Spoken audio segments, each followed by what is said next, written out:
ফেব্রুয়ারির প্রথমার্ধেই সংসদ নির্বাচন, রংপুরে সিইসি। ভোটের আগে আইনশৃঙ্খলা পরিস্থিতি উন্নতি হওয়ার আশা। তারেক রহমানকে দেশের ভবিষ্যৎ প্রধানমন্ত্রী বললেন ফখরুল। ভালো কিছুর প্রত্যাশায় বিএনপির দিকেই তাকিয়ে মানুষ, মন্তব্য তারেকের। জয়দেবপুরে রাজশাহী থেকে ছেড়ে আসা পদ্মা এক্সপ্রেসের বগি লাইনচ্যুত, বন্ধ থাকার পর ঢাকার সঙ্গে উত্তরবঙ্গের রেল যোগাযোগ স্বাভাবিক। এবং আবাসিক হলে ছাত্র রাজনীতি নিষিদ্ধে শিক্ষার্থীদের দাবি বাস্তবায়ন করতে চায় ঢাবি প্রশাসন। কয়েকটি ছাত্র সংগঠনের দ্বিমত।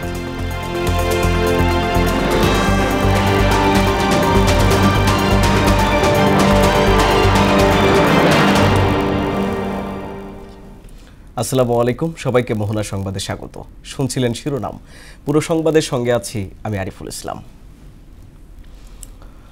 আগামী ফেব্রুয়ারির প্রথমার্ধে ত্রয়োদশ জাতীয় নির্বাচন অনুষ্ঠিত হবে বলে জানিয়েছেন প্রধান নির্বাচন কমিশনার এএমএম নাসির উদ্দিন।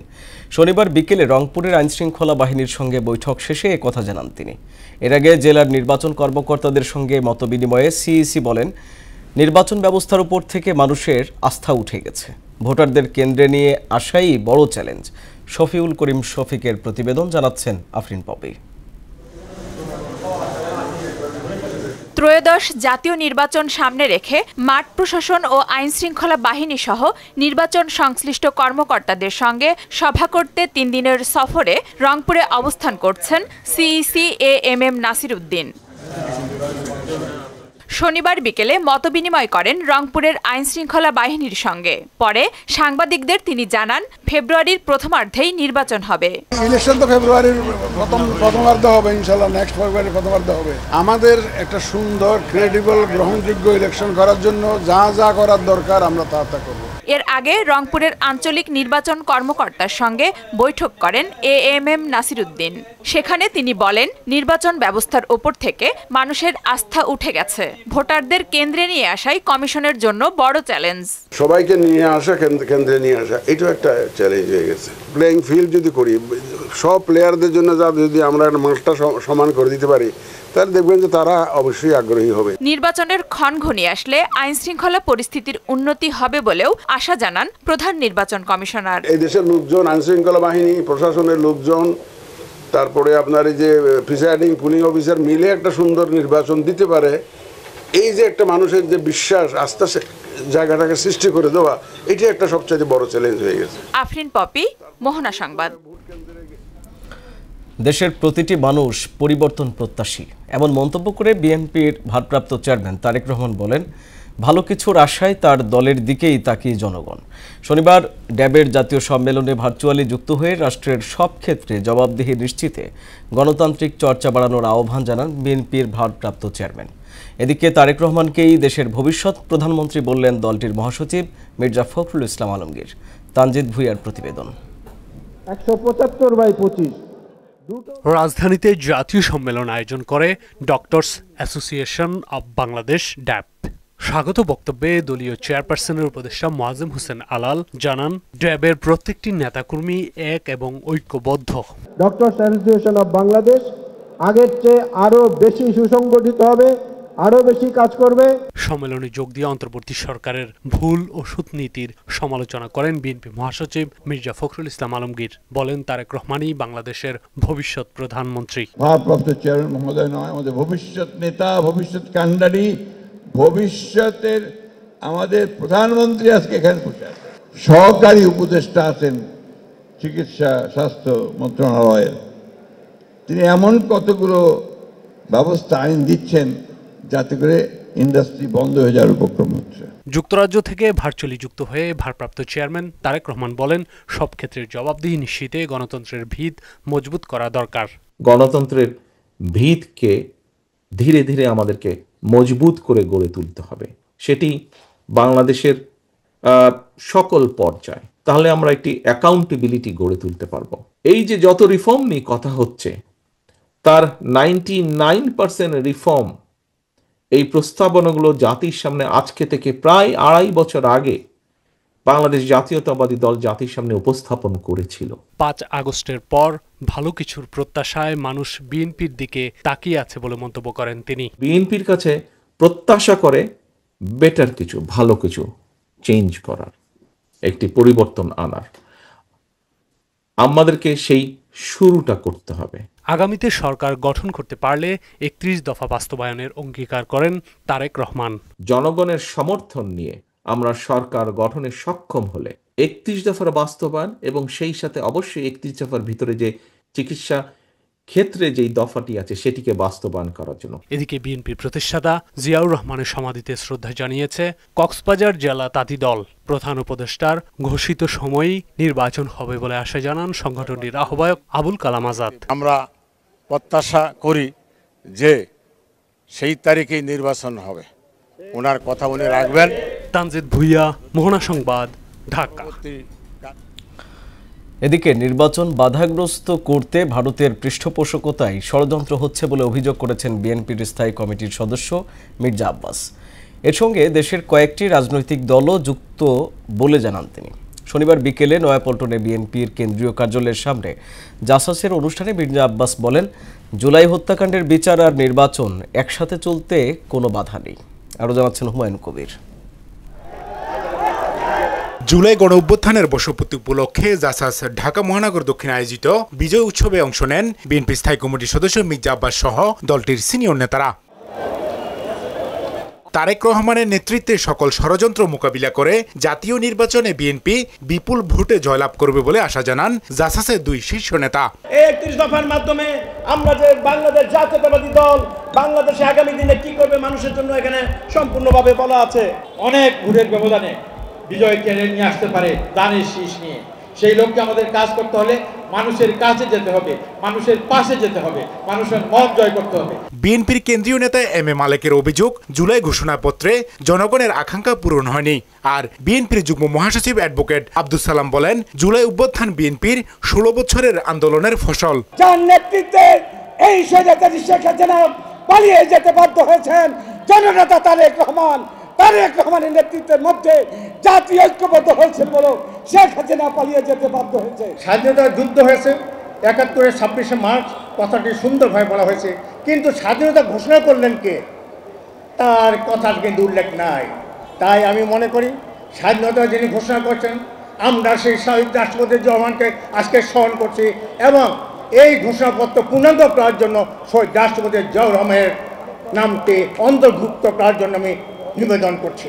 প্রধান অতিথির বক্তব্যে স্থায়ী কমিটির সদস্য মির্জা আব্বাস জানান, ক্ষমতায় গেলে জুলাই অভ্যুত্থানে হতাহত পরিবারকে যথাযথ মর্যাদা দেবে বিএনপি। এই দেশে জনগণ যদি বিএনপিকে ভোট দেয়, আমাদের এই সমস্ত শহীদ ভাইদের যথাযথ মর্যাদা দেওয়া হবে এবং যারা আহত হয়েছেন, পঙ্গু হয়েছেন, তাদের জন্য যথাযথ ব্যবস্থা ইনশাআল্লাহ আমরা করব। জাতীয় নির্বাচন পিছিয়ে দিতে দেশি বিদেশি ষড়যন্ত্র হচ্ছে বলে অভিযোগ করেন তিনি। ভারতের প্ররোচনায়, ভারতের পৃষ্ঠপোষকতায় আজকে ষড়যন্ত্র হচ্ছে বাংলাদেশের বিরুদ্ধে। কয়েকদিন আপনি দেখেছেন একজন মেজর সাদেক নাকি ধরা পড়েছে এবং এর সঙ্গে আরো 20 জন ধরা পড়েছে। এই দেশে তারা একটা অরাজক অবস্থার সৃষ্টি করতে চায়। এই দেশে তারা নির্বাচন হতে দেবে না এমন একটা ভাবসাব তাদের ভিতরে আছে। মির্জা আব্বাস বলেন, খুন লুটতরাজ হলেই সেখানে উদ্দেশ্যমূলকভাবে বিএনপিকে জড়ানোর চেষ্টা করছে একটি মহল। যেখানে খুন, লুটতরাজ, চাঁদাবাজি, সেখানেই বিএনপির নাম বলছে একটি দল উদ্দেশ্যমূলকভাবে বিএনপিকে রং দেওয়ার চেষ্টা করা হচ্ছে। হুমায়ুন কবির, মোহনা সংবাদ, ঢাকা।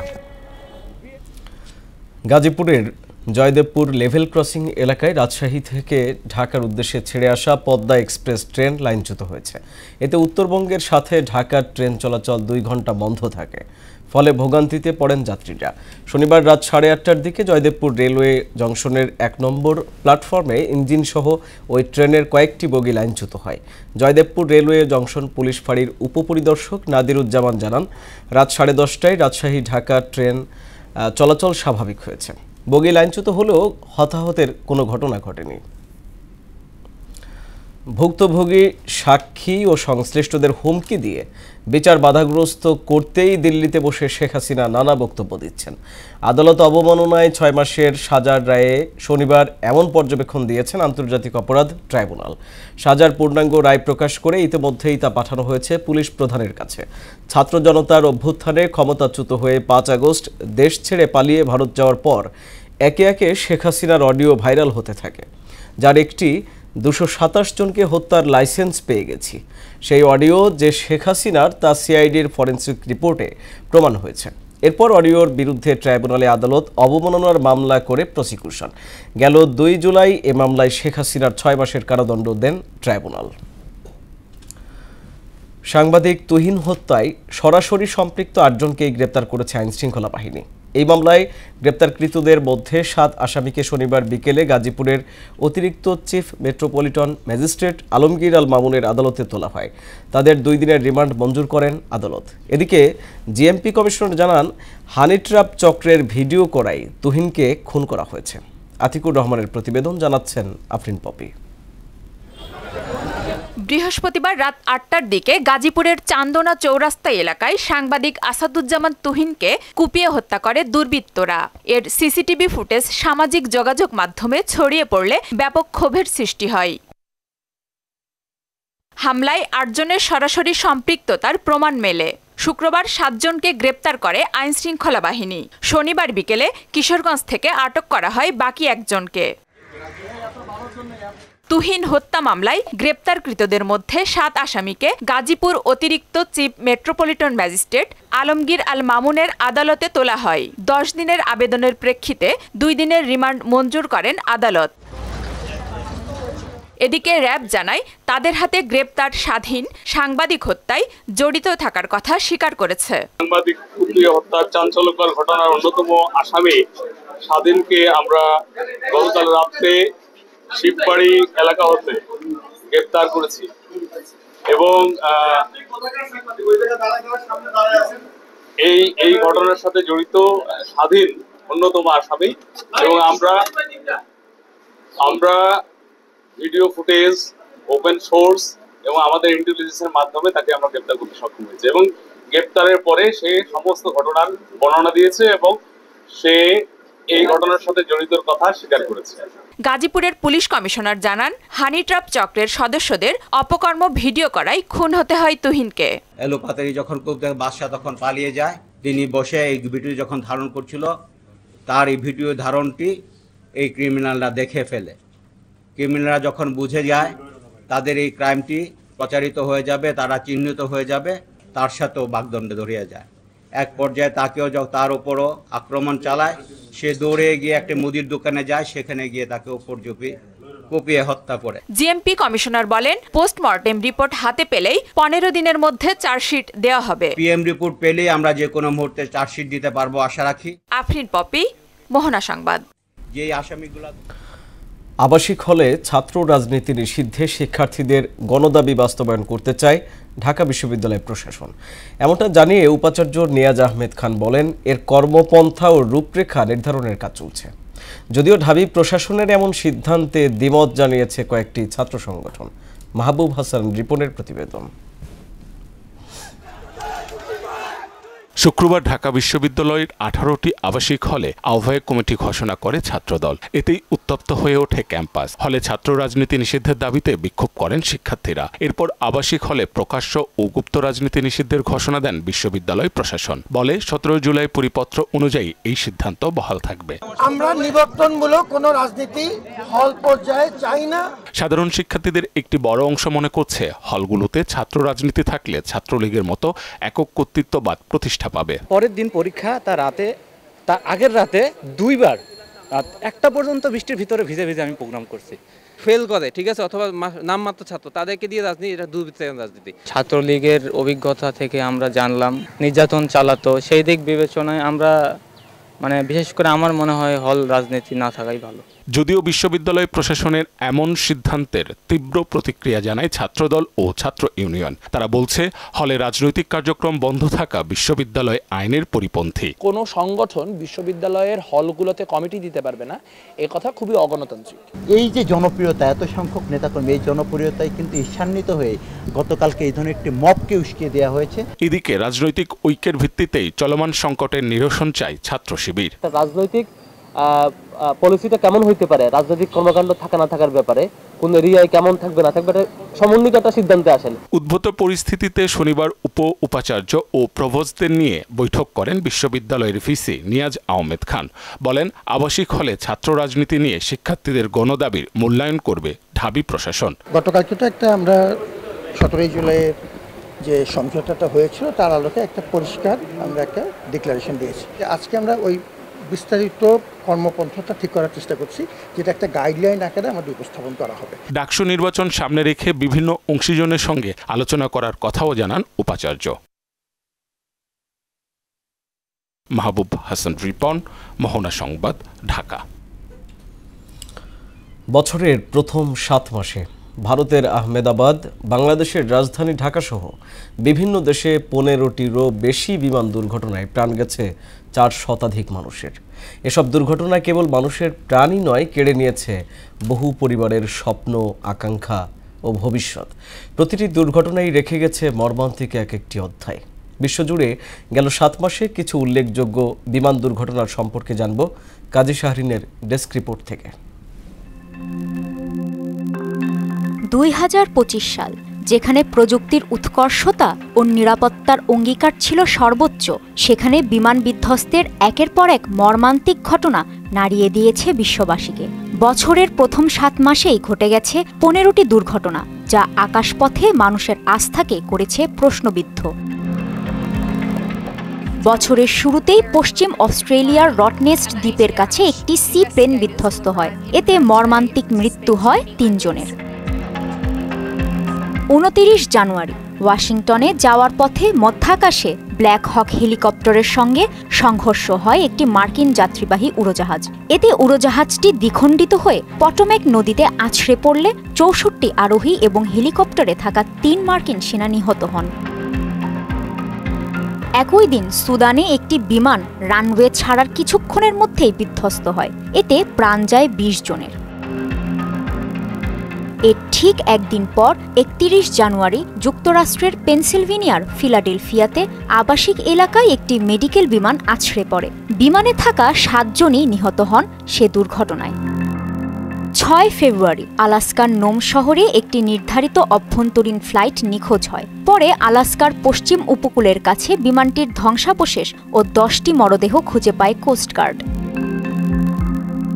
17 মার্চ রোয়াটান দ্বীপ থেকে উড্ডয়নের কয়েক মিনিটের মধ্যেই হন্ডুরাসের ক্যারিবীয় উপকূলে একটি বিমান বিধ্বস্ত হয়। এতে 5 জন প্রাণে বেঁচে গেলেও 12 জন নিহত হয়।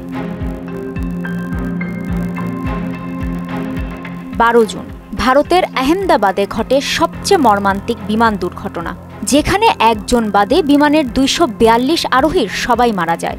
বিমানটি একটি মেডিকেল ছাত্রাবাসে আছড়ে পড়ায় আরও অর্ধশত মানুষ প্রাণ হারায়। লন্ডনগামী এয়ার ইন্ডিয়ার বিমানটি আহমেদাবাদের বিমানবন্দর থেকে উড্ডয়নের 5 মিনিটের মধ্যেই বিধ্বস্ত হয়। মাস না ঘুরতেই বছরের আরেকটি মর্মান্তিক বিমান দুর্ঘটনার সাক্ষী হয় বিশ্ববাসী।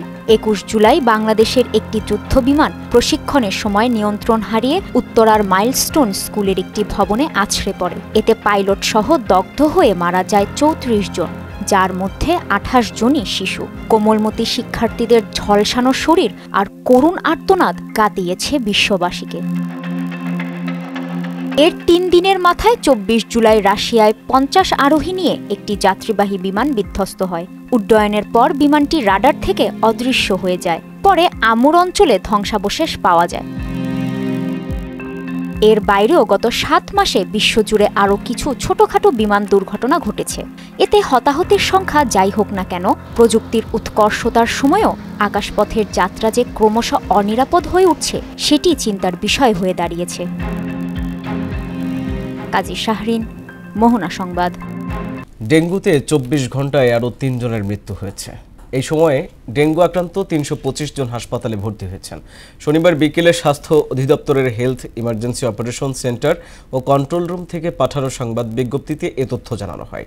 এতে বলা হয় ২৪ ঘন্টায় ডেঙ্গু নিয়ে সবচেয়ে বেশি রোগী ভর্তি হয়েছে বরিশাল বিভাগে। সেখানে ডেঙ্গু শনাক্ত হয়েছে ৬৬ জনের। সরকারি বিভিন্ন স্থলবন্দর প্রাইভেট সেক্টরের কাছে হস্তান্তরের পরিকল্পনা করছে সরকার।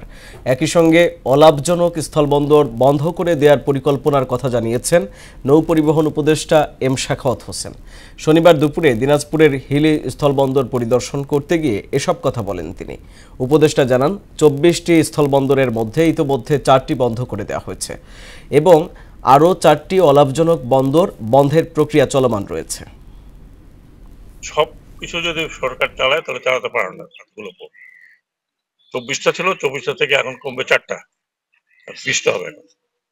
20টা পোর্ট সবগুলো চালানো ডিফিকাল্ট। আমরা আরো কিছু পোর্ট, বিশেষ করে 2-4টা যে বন্দর আছে, নদী বন্দর, এগুলোকেও আমরা এইভাবে পাবলিক প্রাইভেট সেক্টর দিয়ে দেওয়ার চেষ্টা করছি, যাতে প্রাইভেট সেক্টর তারা নিজেরা পরিচালনা করে, তাদের ইকুইপমেন্ট নিয়ে আসে। মসজিদ কমিটির স্বৈরাচারী আচরণ বন্ধে মসজিদ ব্যবস্থাপনা নীতিমালা তৈরি করা হয়েছে বলে জানিয়েছেন ধর্ম উপদেষ্টা আফম খালিদ হোসেন। শনিবার সকালে রাজধানীতে খতিব ফাউন্ডেশনের জাতীয় কনফারেন্সে তিনি একথা বলেন। শিগগিরই সবার সঙ্গে বসে নীতিমালা চূড়ান্ত করে গেজেট প্রকাশ করা হবে বলেও জানান উপদেষ্টা। আপনাদের দাবির মধ্যে দেশব্যাপী মসজিদ কমিটির স্বৈরাচারী আচরণ বন্ধে সরকারিভাবে মসজিদ ব্যবস্থাপনা নীতিমালা প্রণয়ন গেজেট প্রকাশ আমি আপনাদের অবগতির জন্য জানাচ্ছি। এই মসজিদ ব্যবস্থাপনা নীতিমালা আমরা তৈরি করে ফেলেছি। ইমাম মুয়াজ্জিন কল্যাণ ট্রাস্ট আছে, এই ট্রাস্টের অধীনে আমরা আমাদের সরকারের আমলে 3 কোটি টাকা ইমাম মুয়াজ্জিনদেরকে দিয়েছি। উত্তরবঙ্গের মানুষের যাত্রা সহজ করতে সিরাজগঞ্জের হাটি কুমরুল গোলচত্বরে নির্মাণ করা হচ্ছে আন্তর্জাতিক মানের ইন্টারচেঞ্জ। চলমান এই প্রকল্প বাস্তবায়িত হলে যানজটমুক্ত হবে যমুনা সেতুর পশ্চিম সংযোগ সড়ক, কমবে দুর্ঘটনা ও যাত্রী ভোগান্তি। প্রকল্পের কাজ নির্ধারিত সময়ে শেষ করতে কাজ চলছে বলে জানান প্রকল্প পরিচালক। সোহেল রানার প্রতিবেদন, জানাচ্ছেন আফরিন পপি। সিরাজগঞ্জের হাটি কুমরুল গোল চত্বর ঢাকা, রাজশাহী, রংপুর ও খুলনা মহাসড়কের মিলনস্থল। এই মোড়ে প্রতিদিন হাজার হাজার যানবাহন চলাচল করে। 2022 সালে শুরু হয় দেশের দ্বিতীয় ও সর্বাধুনিক প্রযুক্তি সম্পন্ন আন্তর্জাতিক মানের হাটি কুমরুল ইন্টারচেঞ্জ নির্মাণ প্রকল্পের কাজ, যার মাধ্যমে যান চলাচল হবে একমুখী, নিয়ন্ত্রিত ও সিগন্যাল মুক্ত। ফলে কমবে সময়, সাশ্রয় হবে অর্থ, বাড়বে গতি। এছাড়াও কমবে সড়ক দুর্ঘটনা ও প্রাণহানি।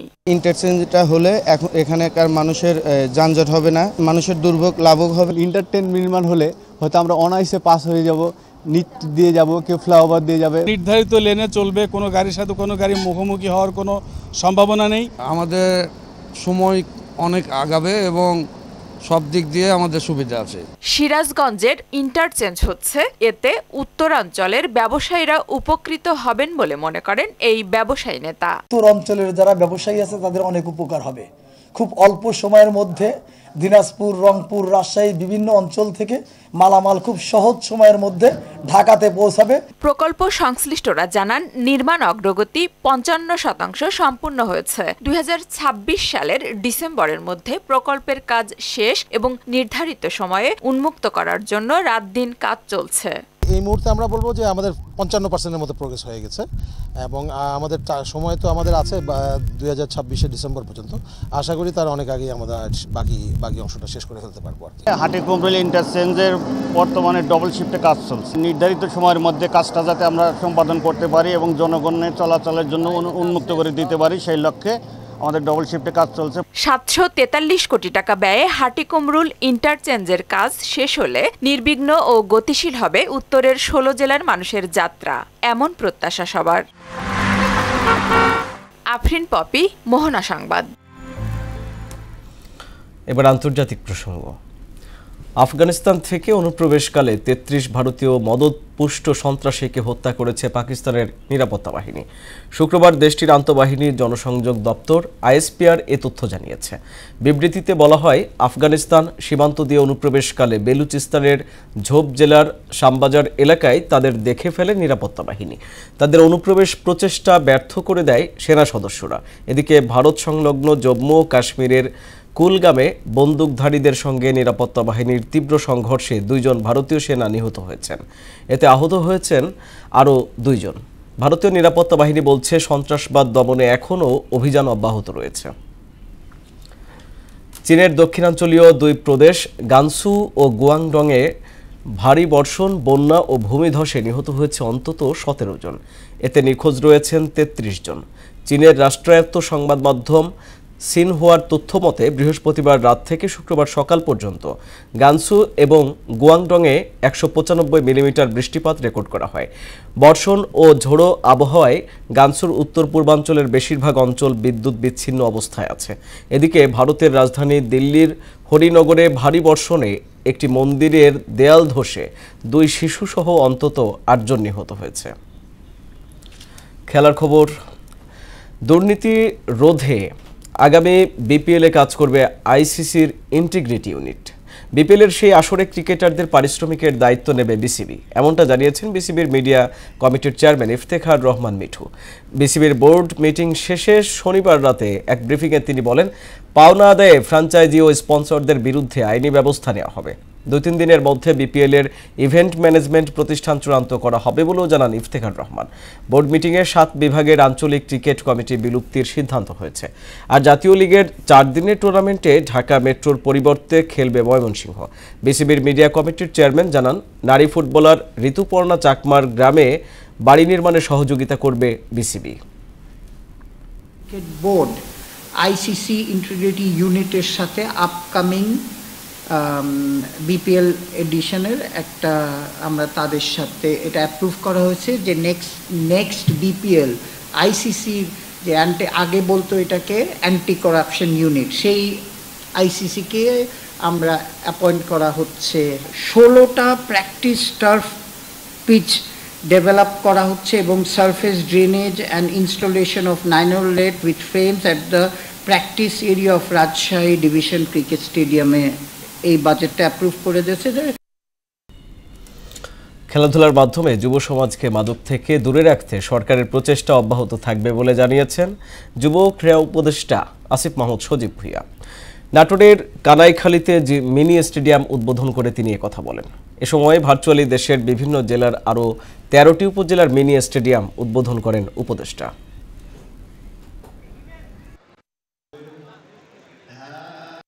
তরুণদের নেতৃত্বে এই গণঅভ্যুত্থান, তরুণদের ভাগ্য পরিবর্তনের জন্য আমাদের সীমিত রিসোর্সের মধ্যে থেকে কিছু নতুন উদ্যোগ গ্রহণ করেছি। আমরা সংশ্লিষ্ট যারা আছেন এবং স্থানীয় প্রশাসন সকলের সহযোগিতা এবং একসাথে সমন্বয়ের মাধ্যমে কাজ করার মাধ্যমে আমরা মনে করি বাংলাদেশের ক্রীড়ার ক্ষেত্রে আরো উন্নয়ন এবং সাফল্য বয়ে আনা সম্ভব। শেষ করব মোহনা সংবাদ, যাবার আগে জানিয়ে দিব শিরোনামগুলো আরও একবার। ফেব্রুয়ারির প্রথমার্ধেই সংসদ নির্বাচন, রংপুরে সিএসি। ভোটের আগে আইনশৃঙ্খলা পরিস্থিতি উন্নতি হওয়ার আশা। তারেক রহমানকে দেশের ভবিষ্যৎ প্রধানমন্ত্রী বললেন ফখরুল। ভালো কিছুর প্রত্যাশায় বিএনপির দিকেই তাকিয়ে মানুষ, মন্তব্য তারেকের। জয়দেবপুরে রাজশাহী থেকে ছেড়ে আসা পদ্মা এক্সপ্রেসের বগি লাইনচ্যুত। বন্ধ থাকার পর ঢাকার সঙ্গে উত্তরবঙ্গের রেল যোগাযোগ স্বাভাবিক। এবং আবাসিক হলে ছাত্র রাজনীতি নিষিদ্ধে শিক্ষার্থীদের দাবি বাস্তবায়ন করতে চায় ঢাবি প্রশাসন। কয়েকটি ছাত্র সংগঠনের দ্বিমত।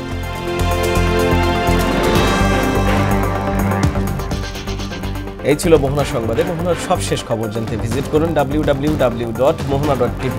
সংবাদ দেখতে পারেন ফেসবুক, ইউটিউবেও। এতক্ষণ সঙ্গে থাকার জন্য ধন্যবাদ সবাইকে।